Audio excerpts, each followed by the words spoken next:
All right, today we're talking a little bit about the stimulus.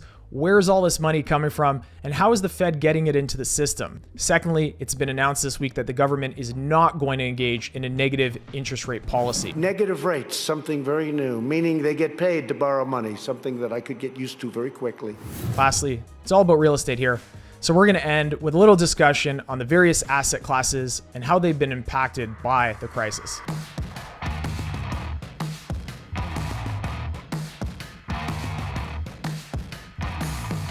All right, everybody, we have had a number of different packages so far. Take them from the top. We had the first relief bill. We had the second relief bill. We had the third big relief bill, the CARES Act. So I thought this was a great graphic to kind of show you what's happening with the capital right now. So what's happening here is the Fed is making these large asset purchases on the open market by adding newly created dollars to the reserves of banks such as Goldman Sachs, Morgan Stanley, Bank of America. So you can see in this graphic that that's happening between the Federal Reserve and the bank. In exchange, the Fed receives the large amounts of bonds, and you can see here, they're getting U.S. Treasury securities and other agency securities. As a result, markets that have not been working as smoothly can start flowing again. Basically, right now, the Federal Reserve is acting as a bank of last resort. So such large purchases of securities is increasing the money supply and having a downward force on interest rates. With interest rates low, this is keeping borrowing costs down. So what's happening with these massive spending bills, the $2.4 trillion, is that this money is actually coming predominantly from Treasury securities, government debt that is bought by investors who earn interest on it. So the next question people ask is, with all this money printing, aren't we inevitably going to lead to an inflationary system? And although that may happen, if we think back to 2008, we employed quantitative easing for a number of years, QE1, QE2, over and over, and we didn't see inflation. A lot of people argued that at the time, banks were just not lending it out. They were holding that money. And the reality was that was not causing inflation. In fact, the worry was that we would have deflation. And that brings us to Jerome Powell and his statement on negative interest rates. Negative interest, who ever heard of such a thing? Give me some of that. So it looks like the Fed is not going to consider a negative interest rate policy. Now, the question is, why would we go into look at a negative interest rate policy? Well, the reality is it is usually to fight deflation. And deflation sounds like it's a good thing. You know, inflation is the money supply growing, dollars becoming cheaper and cheaper. And we think intuitively, with the price level lowering and deflation happening and things in the economy being cheaper and cheaper and cheaper, deflation must be good. But it's not. Think about it this way. If you know that the price of something that you want to buy today is going to be cheaper tomorrow, what are you going to do? You're not going to buy it today. You're going to hold your money and you're going to wait till tomorrow. But what happens if the next day you hear that prices are going to go down even further the day after that? The collection of the economy doing this ultimately leads to people hoarding cash. And what economists call aggregate demand, that starts to diminish. So the demand for things in the economy is going down. What happens then?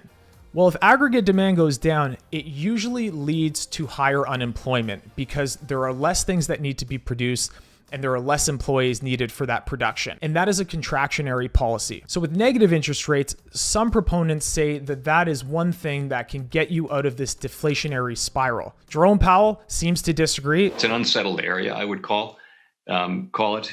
I know that there are fans of the policy, but for now, it's not something that we're considering. We think we have a good toolkit, and that's the one we'll be using.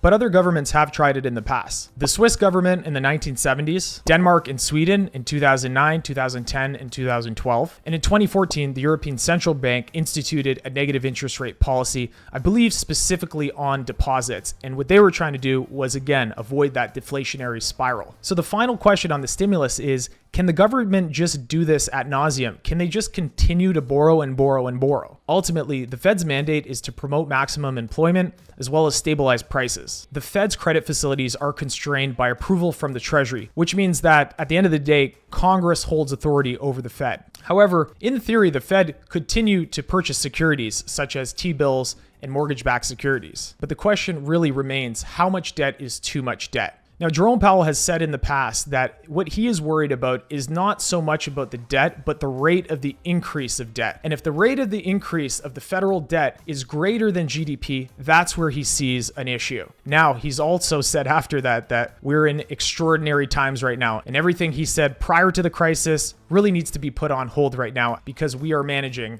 an emergency. So ultimately, that's what's going on in terms of the stimulus. It's going to be really interesting to see how this does play out. I'm sure people smarter than me are going to talk about what the right policy is and the way to pay it back and what we're doing wrong. But that's my 2 cents on what's going on right now. Now, turning to real estate, we have heard a number of different theories. We've heard V-shaped recoveries, W recoveries, L-shaped recoveries, the zigzag. Really, what I'm seeing in my market right now on the real estate side is I'm seeing purchasers that want to buy that think that the real estate prices should be lower and that they should get a discount. Conversely, I'm seeing sellers that don't think they should get a discount. What we've seen in the real estate market right now is pretty much, again, like the economy, something that's frozen. There's uncertainty in the markets right now, and that is evident by the lack of trading in real estate right now. Transactions are down. Nobody wants to make any big moves right now. Now, I can say this, there are winners and losers when it comes to different asset classes. Probably not a shocker to most people that retail and hoteling are not doing so well. On the other side of the coin, we're seeing the office market